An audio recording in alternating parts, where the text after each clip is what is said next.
বিচ্ছেদের জ্বালা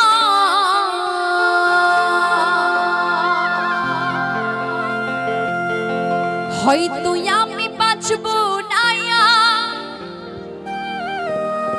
ডুইবা গেল বেলায় আমার হয়তো আমি বাঁচব